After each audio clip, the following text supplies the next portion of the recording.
Hey, Genki Call here to talk to you about what order you should do delve rooms in. It can be a little confusing at first, as many things are and that can be in this game.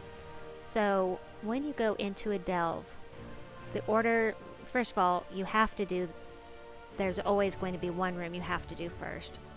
But you can scout these out, so I'm going to use that as a good example of what order you should do them in.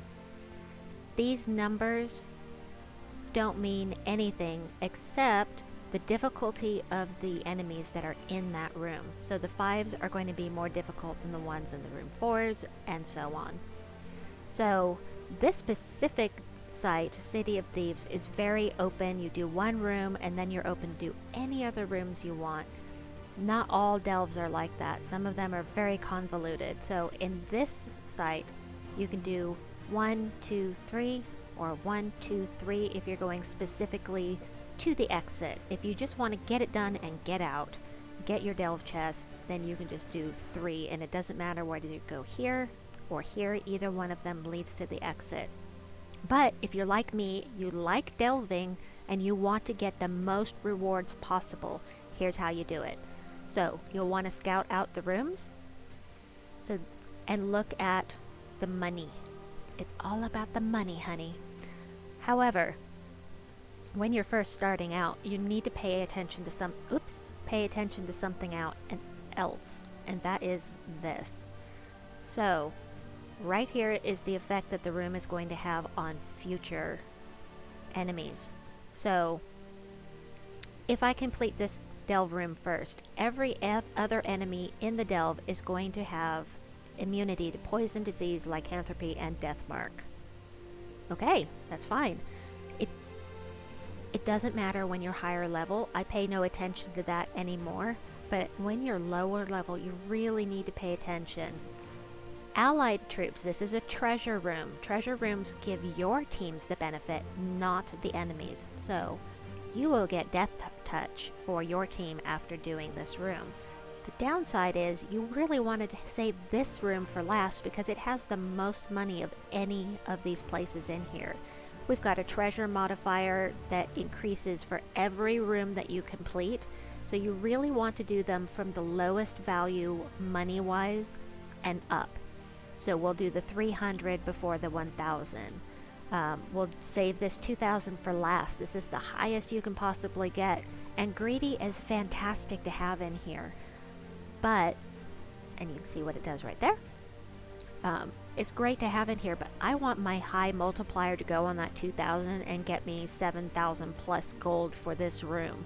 So if I do all these others first, I will have my multiplier up and get lots of money, and instead of 2,000, I will get that multiplied by the treasure room multiplier. Something else to pay attention to is the chest upgrade. If you only want to do a few rooms and get your delve chest up as high as possible, you'll want to pay attention to this too. But in general, the rule of thumb is find the room with the least amount of money up here. Do that one first. Do the 200s, then the 300s, then the 400s, then the 800, then the 1,000, then the 1,400. That is in general. There is an exception, and that is during faction assaults on Tuesdays only. This does not apply to the weekend faction assaults, only to the Tuesday faction assaults. And at that point, there is something else to consider. If you don't want to spend any gems on the faction assault, you can complete, here's a faction assault, this is a weekend one, but the reward tiers, it is possible to complete all of the stages of the rewards on a faction assault without spending any gems. Like I said, only on a Tuesday. That does not apply to the weekend ones like this one. But it is possible in a place like City of Thieves where it's very open. You can choose what order you do the rooms in. It might be possible once we have Interjit's Palace on a Tuesday faction assault. It may be possible there as well, and I'll show you why. Because this layout, you do these 2 rooms and then all of these are open. Now, the way that you do this is if you want to complete a faction assault without spending any gems at all, you want to do these rooms with the highest chest upgrade. Is that right? Hold on. No, the highest treasure modifier.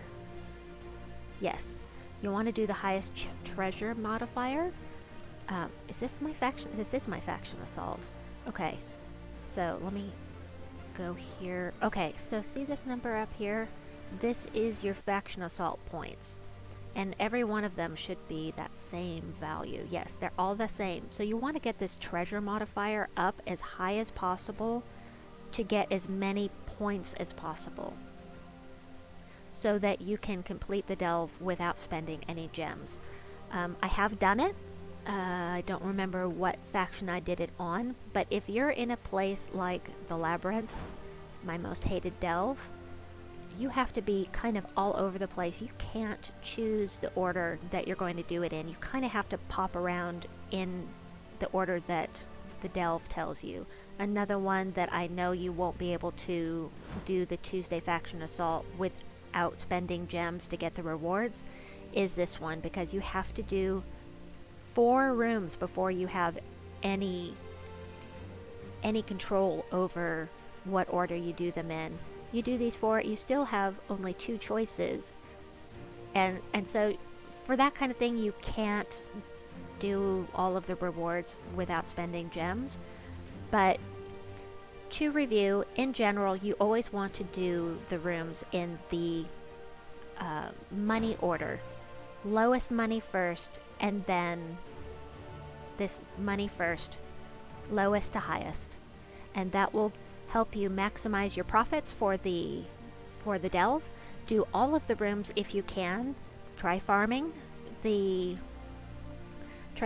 delves, as I mentioned in my farming video, and get the most out of it. The delving is the best source of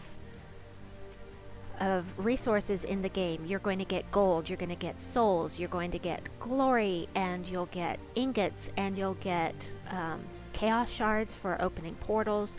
It's just a really great resource for you. So that is it for this video. I hope you enjoyed it. Please like and subscribe, and we'll see you next time. Bye bye.